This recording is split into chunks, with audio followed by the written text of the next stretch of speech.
Warning: MF Uncensored contains adult language and discussion. Listener discretion is advised.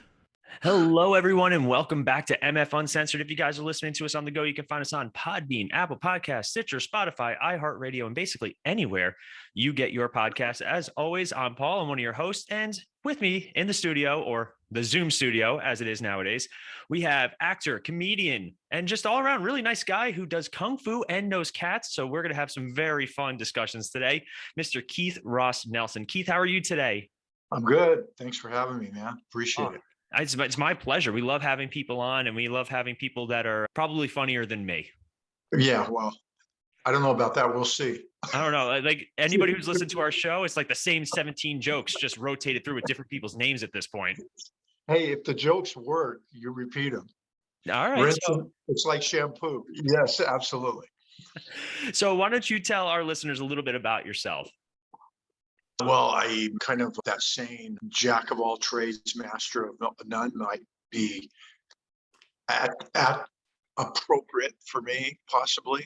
I got my hands in different things. What I find in life is sometimes if you're pushing on a door, after you push for a while, go and push another door. So I do a lot of things. I write, directed a couple things, and then act and do stand up. And yeah, I do a little bit of the kung fu, which is fun. All right, So so you know what? That's where I'm going to start then, because sure. some of our listeners may know, some may not. I have 25 years of martial arts experience. Whoa. So I started when I started when I was 10 years old, and it was actually my career for a long time before I moved to my current job. So I'm Okay, very so now I got to ask a question, even though yes. it's your show, because this is like, so I have 12 and a half in. So Okay. literally you've doubled down on me, which is, and this is, you're going to like this actually, what I'm going to tell you. So when you go into our dojo, Mhm. on the wall, it says, train only to master yourself. That's the only print anywhere in our dojo. So that was, okay, that's a great mantra. But our the guy that runs our dojo, he just moved to North Carolina, so he's turned it over to a grandmaster who's a 7th degree. He's a 12th, and he's actually a premier grandmaster. And he's 74 years old, and he's probably 5'8", 150 pounds. You know, white hair to here. Oh yeah. Looks like the most unthreatening, easy guy to beat. And he's just a beast. But he'll rock your world, yeah. Right? So here's what I learned, and I know you're going to appreciate this. And it's kind of funny because I was talking to you before, you know, you're just talking about, you get a feel for people because they're just in their, I don't even know what you want to call it, calmness element, Mhm. and just that whole thing, just breathe, you know, like when you meditate or something like that. And the most important thing I learned in 12 and a half years, because you go in, right? And I'm sure you didn't do this at 10 years old, but you got to understand, I started really late. Mhm. I'm the opposite of you. I started like in my 50s. My mantra is, you never know. And it's a great mantra. And here's why, because the more martial arts you learn, the less you ever want to get in a fight, Oh yeah. because the problems it causes, there's no good solution once you're in a fight. Mhm. Because if, okay, and this is what I always tell kids, because you go, okay, you know, kids under 18, they always go, okay, teach me some kung fu. I go, okay, here's your first lesson. Don't get in a fight once you're over 18. Oh yeah. So, and then the kids kind of look at you kind of strange, right? And they go, what are you talking about? You know, I want to learn kung fu. I go, I'm giving you your first lesson. I go, if you're going to fight after you're 18, make sure you have $5,000 in the bank. Oh yeah. At So least. then, right? And then the Oh. kid looks at me, he goes, well, what are you talking about? I go, well, here's the first thing. Police are going to charge you with a felony, no matter what the fight was. Why? Because they want a good caller. And they're hoping you don't have any money in the bank so that you get stuck with a public defender. Now, you might get a good public defender that only has a file maybe that thick, or you may get the guy that's got a file running from here to heaven and has no time for you. And if they can make that stick, that felony, that's a good caller for them. And now you're fucked for the rest of your life. All because you couldn't figure out a way to avoid another idiot. Now, the best case scenario for you, if you get in a fight and you have the 5 grand, 3 grand to bail out. Let's say you've never been in a fight, 1,000 for the attorney because you don't want the public defender, and he gets the charges dismissed. So your best case scenario is maybe you beat this guy up. It costs you 4 grand. That's the best case scenario. So once I figured that out in my head, I go, okay, the only way I'm getting into if you slap my wife, a woman, a child, or an animal, then I don't care about the 5 grand. But other than that, flip me off on the road, call me a motherfucker, whatever. I got no time for you or your bullshit. Yeah, no, I'm right there with you. At least, well, in New York, it's a little bit different. I don't know if you're familiar with our new bail reform in New York, where basically you can commit almost any crime, and you're just getting an appearance ticket, and you're all right. See you later. But it's an interesting time, especially nowadays. There was a time like in the 80s and 90s where if you got into a fight with somebody, you just settled it. It was done. It was settled. That Right, fight's over. We're right, done. Like right. I still know guys that are like, you want to take this outside? I'm like, no. I don't have money. I don't have money to deal with this afterwards. Right, But right. it reminds me of the Karate Kid, one of my favorite movies of all time. Everybody knows the Yeah, Karate Kid, especially now with Cobra Kai killing it right, on Netflix. Like right, that's what Mr. Miyagi says. He trains so that you don't have to fight. right, right, right. And that's why I love the mastery over yourself mantra. And it's funny you mentioned the I don't want to say like the stereotypical, but like the visage of the Grand Master. The most Right. intimidated I've ever been by anyone was our Grandmaster. His name was Grandmaster Byungmin Kim, and nicest guy you'll ever meet. Like he would give you the coat off your shoulder, off his back, and then teach you how to Yeah. do a really good kick. But we were in Korea. We actually trained in Korea for like 10 days we spent down there. It was during the World Taekwondo Expo. I gotta say it was about 12 years ago. It was right before I went for master instructor. And we would train at 5 o'clock in the morning. We'd all wake up and he'd go down there and he'd be like, all right, we're going to do kicks. And he'd do this kick. And he'd just put his foot like straight out and just hold it. Like it was weightless. And he'd just look around and talk to us. And we're like, how? How do you do that? It's incredible. Yeah, yeah, yeah. But the scariest though was when we did my master was going for his like his next degree, and they performed in front of like 12 grandmasters. I was just in the audience and I was intimidated. Oh my God. Yeah. And it's funny you bring that up because we have to pass a review every 3 months. And usually on the pass and reviews, it's just 3 forms, right? Mhm. And you'll find you'll appreciate this too. We have 2 schools, one's in Burbank and one's in Palmdale, Lancaster. Now, I don't know if you know anything about California, but Palmdale, Lancaster is it's about 50 miles northeast of LA, and it's a bedroom community. Everybody commutes to LA, Mhm. but it's like a perfect mixture of 1/3 black, 1/3 Latino, 1/3 white. They get a lot of white supremacists up there. So the guys that end up going to that dojo come in kind of more angry and aggressive. The guys at Burbank, almost all of probably 80% of them are in the arts.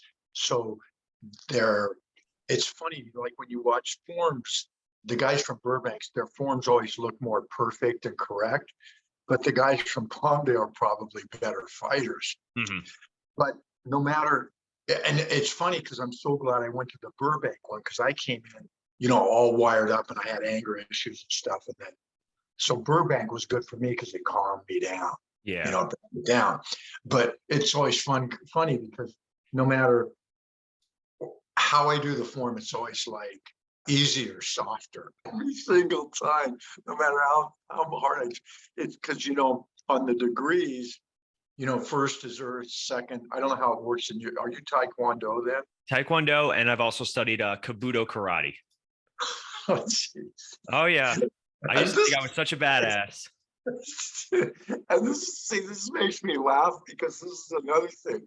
It's like you can be really, really well trained in your art, Mhm. and then it's like cars, there's a Dodge Challenger, then there's a Stingray, and then there's a MGB, and they all do different things well, Oh yeah, but absolutely. it's different. So there's always that to deal with too. So it just makes me laugh because Well, it's like, yeah, oh, one of my yeah. favorite things that people always ask is, who would win in a fight, you or this other person that does martial arts? And I'm like, I don't know. If we were both real martial artists, we wouldn't be fighting. Let's start That's there. right. You know, that's something he said. I don't know. It was probably my seventh year, and he said, if you ever start to get into with somebody, and you see them drop their center of gravity and turn sideways, like settle, Oh no. right? He goes, it's better you both bow to each other and go the other way, because there's going to be a lot of damage done to both of you. Oh God, Because yeah. you're not going to, and I never forgot that, because it's like, you got 25 years experience. So yeah, probably you're going to shred me. But, I'll give you an example. Okay. I'm 6'4", 190. So I know that somebody that would fight, if I was fighting me, I'm going to try to take me to the ground immediately, Hmm. because 90% of people I have the reach on. Okay. Now, knowing that, right, you're going to try to get inside my hands and then take me to the ground. But my thing is, I'm an old guy. If I'm going to the ground, my thumbs are taking your eyes, Yeah. because I'm an old guy. And once you take me to the ground, you're going to hurt me really bad. So it's like, there's another reason not to get in a fight, Hmm. because you start talking about tracheas and eyes and stuff like that. The things that they don't show in like the movies and the TV Right. The shows. things they don't show in the movies, the things you don't see in UFC because they're against the rules out there. Yeah. Especially like I've seen actual fights, and I remember once I saw two kids going at it, and one kid, the one kid was asking for it. He used a slur that you don't use anymore, especially for the other kid's sexual orientation. And respect to that kid, he threw one punch, just cold cocked him for saying it, and the kid spun and hit the wall and ended up breaking his nose from hitting the wall. Yeah.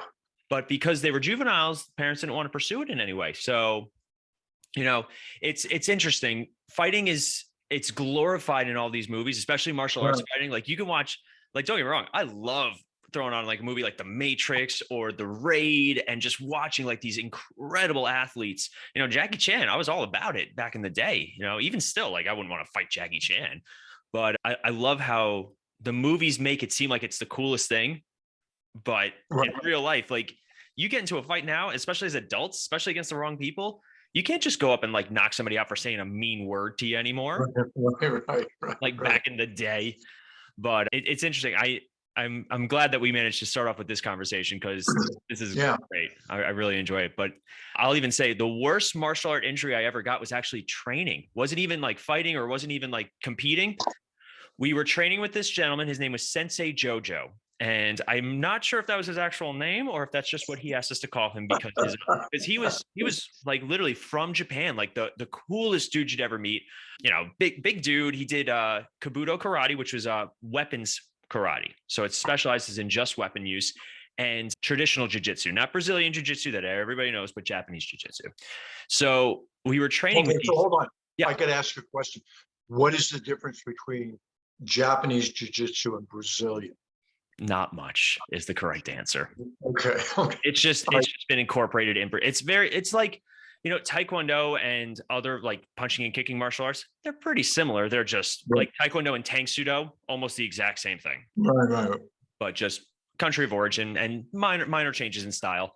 But we were training with these thick wooden bows. Everybody knows like the bow staff. That's like Right. Donatello from the Ninja Turtles. But these are like combat bows. Like they are thick. Like you can like easily really hurt somebody. And we were doing a drill where we had to block, and I guess I wasn't doing it right. And he's like, "Oh no, like this." Takes the bow and he's like countering me, and then he just cracks me right in the ribs. And everyone in that class, including my instructors who were taking the class with me, because this was a specialty class, they all went, "Oh," and I was like, "I think he might have like bruised a rib, just like super casually." And it was so fast, I didn't even realize what happened. That brings up another interesting point. So, and different places are different, right? At our school, we're always told to do the forms and the animals slow. Mm-hmm. Because the beliefs, one of the things in our system is from slowness comes speed, from softness comes strength. And so, and even when we train and do phase training, it's always slow because otherwise there'd be nobody left in class. So, and that's our process. So very rarely have I done things fast, but, and our grandmaster always says, you'll be surprised how fast you are after a couple of years from just doing it, doing the same movement, because it's kind of like Carnegie Hall, practice, practice, practice. That's how you get to Carnegie, and this. And then also the fact that when you do something over and over and over, it's the same thing. Unlike insanity is doing the same thing over and over, expecting a different result. And training, doing the thing over and over and over creates permanent muscle memory. And that permanent muscle memory becomes faster and faster and faster. So that was another come to Jesus, always respect everybody else's moment, because I couldn't believe how fast I was the first couple of times I did it fast. And this was after 8 or 9 years. And I'm going, okay, if I'm an old man, and granted, I'm in really good shape for my age, but if I'm an old man and I'm this fast, imagine how another third degree is that's 25 years old, that started at 10 like you. Imagine how fast he is. And then you're right back to respect everybody and everything. Oh, yeah. And you can always tell when somebody's going to square up with you, if oh, this is going to suck. Oh, I got you as you were drinking. That was my bad. But like, there's nothing worse than like if you're about to like spar or even just partner with somebody for drills and like they just turn it on immediately and you're like, oh no, what did I get myself into? Yeah, we were doing phase one time, and one of our guys, he's a 5th degree, he's a master, because at 4th you get your master's in ours. Well, you get your 4th, and then somewhere in the next year they give you the white jacket. Okay. This guy's the biggest guy in our class. He's only 6 feet, but he's 280. Oh. And dude, he didn't pull his punch enough. And here's the crazy thing. I would guess he hit me with about 30%. It's because we were phased, right? Yeah. But it was enough. He got me in the diaphragm down immediately. Oh, yeah. That stuck with me because I'm going like, what would he have done if it had been full force? Oh, yeah. Right? So you can't. And our premier craftsman, he'll come by like when you're doing sit-ups every once in a while when you're standing there and give you that back. The whack. Yep, the whack. Yeah, he loves doing the whack, and he loves doing it to me for what I get away with so much more in class than anybody else. Everybody else is really, I crack jokes and stuff, and then he always goes on taking that, and he's come and seen my shows a couple times. But when he does that, thing, it's probably 20%, but you feel like he left an indentation. Oh yeah, like there's like one of those old school cartoons. You gotta exhale and it pops back out.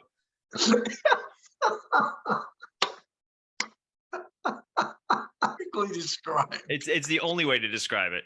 Like Roger Rabbit style. Oh God. If I hear that in your stand-up, I'm gonna sue for copyright, just so you know. That's what we do nowadays. We all sue for copyright. It's all copywritten. All right, so let's jump off the martial arts track, because I feel like we could do a whole 3-hour discussion just on martial arts and martial arts experience. It was a lot of fun. Yeah. Yeah. So one of the other things you wanted to bring up was cats, and I know I have to ask, why cats? Because we have a lot. Yeah. How many cats? All right. What would you think would be a lot? Well, I have one, and I think that's way too many. So I don't think I am the best guess or the best guesser at this situation, Kurt. I'll be honest though, and I'll tell you. Yeah, go. You tell me how many you have first, and then I'll tell you the story of the one cat. Oh, I got.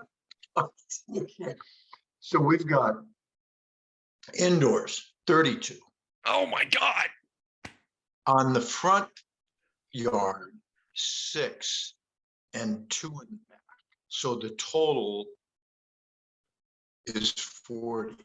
God, I hope you guys don't have a studio apartment. No. It's a house and it's on horse property. What happened When we moved in 2015, we had 3. Mhm. But then my wife, the day she pulls this, like the day before we're going to move, she says, because there was 2 on the back porch we were feeding in our town. She goes, well, I'm not moving unless you get those 2. Okay. And I'm like, I said, sweetie, those are feral cats. Well, you better buy a trap and get them. And I said, well, they got to go to the vet because you can't put them inside with our other cats. Mhm. Vet them checked, so I trap them. I take them to the vet. The vet calls me the next day. It's like the day we're moving. She says, okay, they're both fixed. I gave them she says, the one's fixed.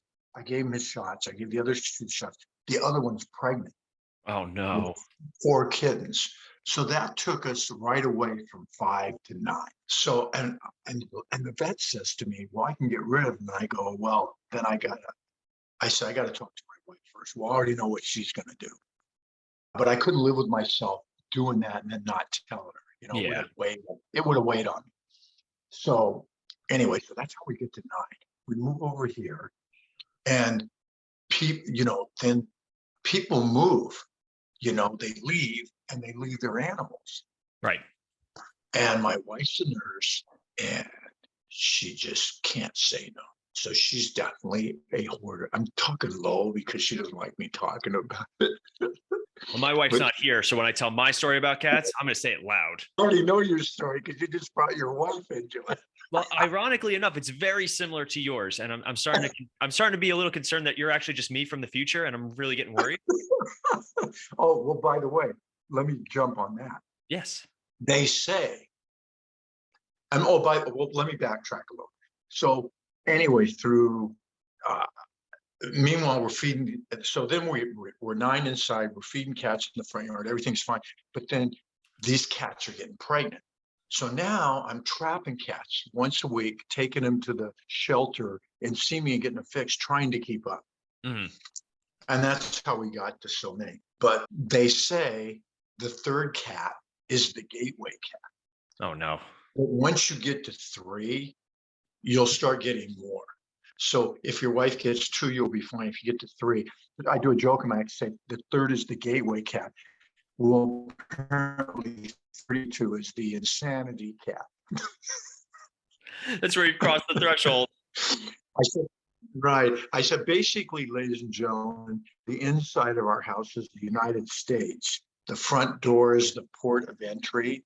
The rest of the neighborhood's the world. I'm Trump trying to keep the cats out. My wife's Biden bringing them in. I'm sure she loves that analogy. So my day, by the way, my day starts every day when I'm at home, unless I'm on the road, and then 45 minutes of kung fu. If that won't chill you out, I don't know what will.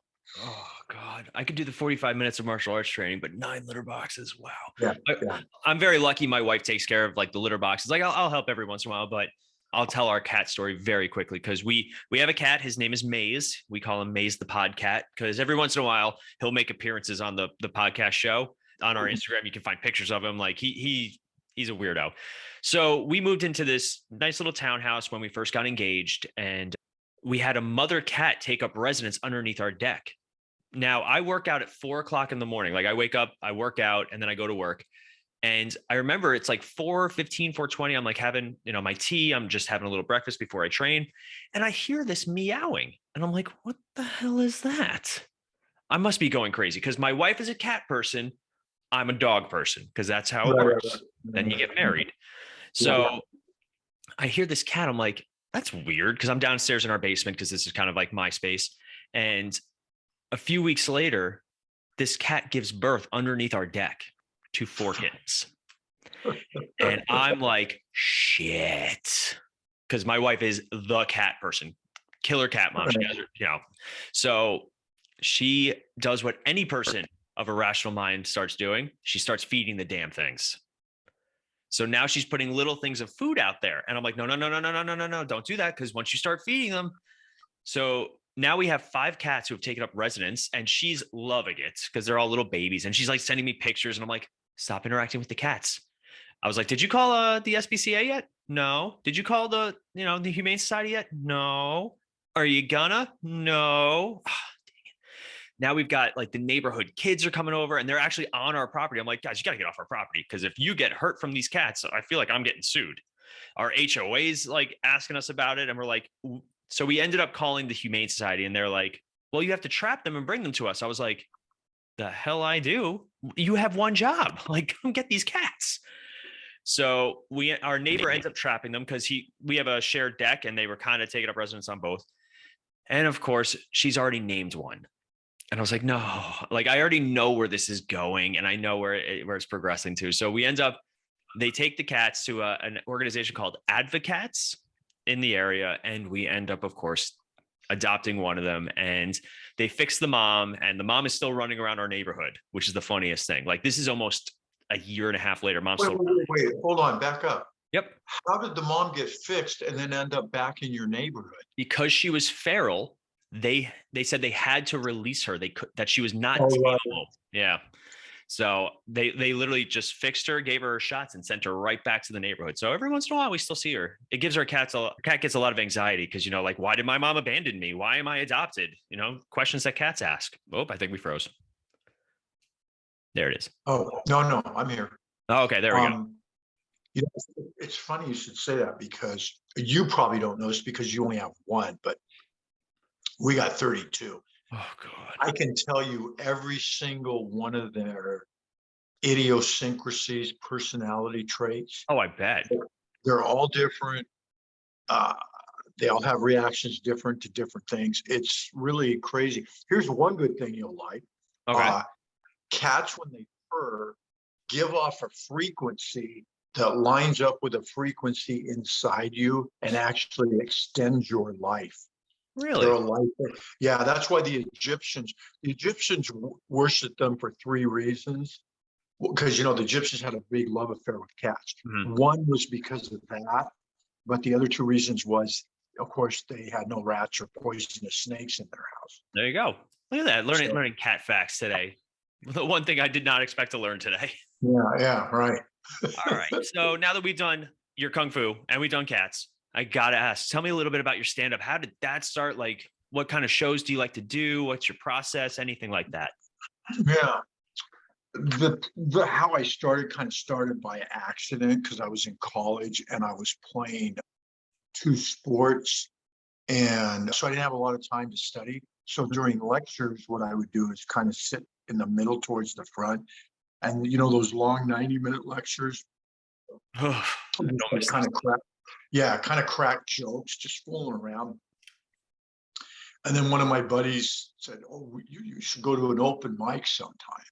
So, I go to an open mic and then it's kind of like, now it's like, oh, this is fun. I want to do this. So it just kind of happened by accident. And then, now I've been doing it since, I don't know, 88. Wow, that's awesome. Long time. So right now I'm doing mostly cruise ships, which I really like. They take care of everything. They fly in, they reimburse you on everything. The crowds are good. A lot of, I like them. They're a little bit harder because you got to have 90 minutes. So that's a long set. It's a long set. Yeah. Well, you do 3 30-minute sets. So one is PG and then the other 2 are adult. Okay. So whereas in a club, normally you do 45 minutes to an hour if you're the headliner. So that's kind of that.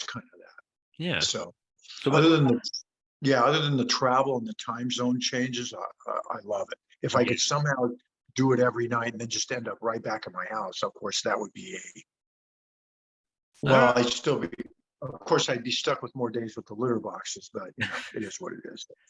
I don't know. Nowadays, it's much easier to do things like that. Like even right now, like doing a podcast interview over Zoom. Like, who knew we'd be here one day? It used to be Skype.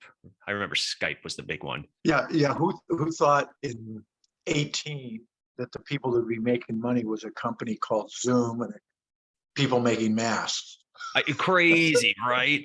Like Johnson & Johnson stockholders were going home like, man, this Purell's not really doing it for me. Oh my God, did you guys hear about COVID? Get the masks. The masks that used to be 38 cents a mask. Now they're like $12 a mask. Right. And now they're talking about getting rid of the mask completely.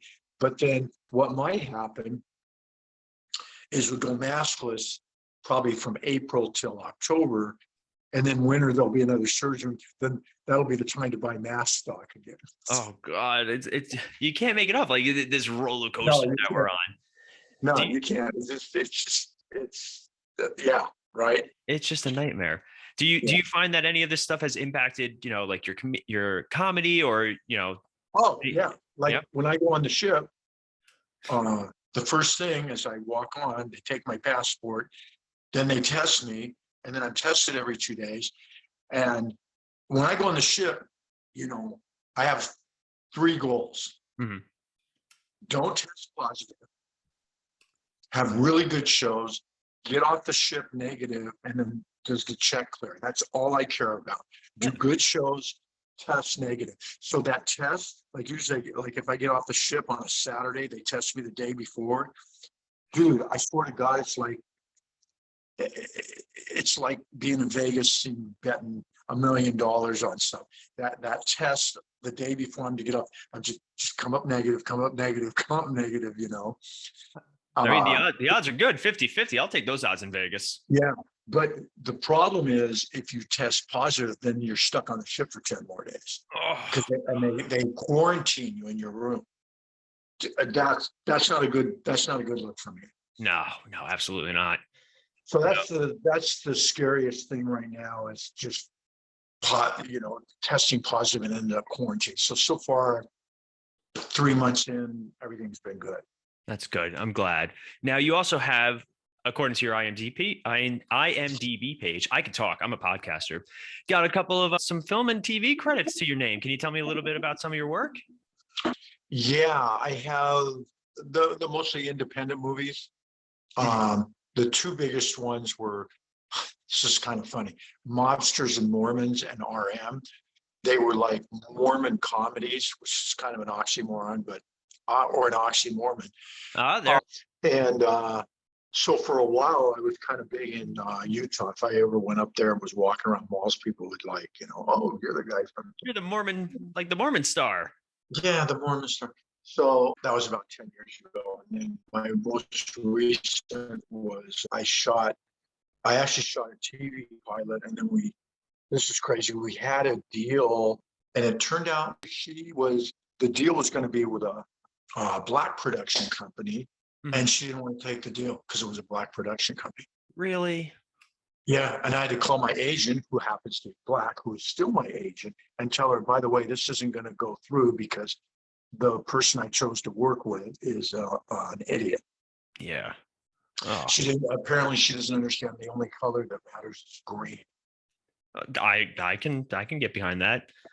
I'm very lucky. My wife is black, so we have a very good back and forth sometimes about just the way the world is, and the world is crazy, unfortunately. Like especially with stuff like that. Like, come on, who cares? I just care if you're not respectful, then we have a problem. Like that. That's my big thing. Respect is my biggest thing. I totally agree with you. My wife now is Filipina. My first wife was Mexican. I got a joke in my act. I said, because I have grandsons, and I said, you live in Phoenix. And they're 17, 15, 13, and they get straight A's in school. Oh, wow. And a couple months ago, this kid says to my Mexican grandson, go back to Mexico. And he looked at the kid and he says, I'm in Mexico. One of your relatives renamed it Arizona. Oh, savage. Yes. Oh, wonderful. I love it. That's great. Yeah. I don't know. Like 2022 is such a weird year. Like, last year was a lot of progressive beliefs. Like, like who cares what, color you are, what this, that, with that. But now it feels like we're starting to backslide a little. Right. Because my daughter, she's a lot smarter than me. She's a Berkeley girl in philosophy. And she always says, it's changing, but it's like baby steps. And it's really that saying, that saying 1 step forward, 2 steps back, 1 step forward. It's a lot of that because when the powers that be feel that change coming, they're going to really, it's like Kung Fu and Taekwondo, if somebody's bigger than you and they push you, well, in any fight, the tendency is if somebody pushes you, you push back. Mm-hmm. But if somebody's bigger than you take the loss and open the door and let them push you. Right. and throw them through a back window. It's kind of like that. You have to know when to push back on the powers that be and then when to let them push and throw themselves through the window. There's a lot of that going on right now because the white supremacists, these idiots that, can't jump out of the 17th century or wherever the fuck they're still living, just can't figure it out. So, and there's a lot of money on that far right, but it's coming. Yeah. I mean, Yeah. it always comes down to money and who's got money, who doesn't have money, who's got power, who doesn't have power. It's just a mess. But we are running a little low on time. So this is my last question. And it's always my favorite question to ask because I never know what I'm going to get. What is next for Mr. Keith Ross Nelson? What's in the future for you, sir? March 3rd through the 7th, I'm in Addison, suburb of Dallas at TK's. It's a brand new comedy club in Addison, Texas. So if you're in that area, I hope you come out. And I'll be on next week, 19th to the 26th. I'll be on the Vista out of Galveston, Texas on Carnival Cruise Lines. Those are the two next big things. I love it. And now for any of our listeners who want to kind of follow your career or follow a little bit about, what you do, what's the best way for them to do that? Okay, so my website is keithrussnelson.org with the http / whatever in front. And then Instagram, really like your listeners to follow me on Instagram if they would like at Keith Ross Nelson. Yep. And if you go on our Instagram, you can actually find, we do have him as a follower. So just go through our follower list and just send him a request. And you guys can learn a little bit more about him besides our show, obviously. But that's going to wrap us up for today. Keith, thank you so much for taking the time out to chat with us. My pleasure. This was a fun one. I really appreciate you having me. Yeah, like it surprisingly turned out way different than I anticipated. And that's why I love podcasting. You really never know, especially with comedians, because you have to be like 100% on your game, because if they find that you're not right there, then suddenly they're up here and you're like, oh shit, I got to get up here. And then they're back down here. It's the best. But much like if they got in a fight with you, they suddenly find, wow, I need to up my game here. I'm in big trouble. Exactly. All right. So that's going to wrap us up with Keith. Keith, thank you so much again for joining us today. Thanks a lot, Paul. Thanks for having me, man. Appreciate it. Take care.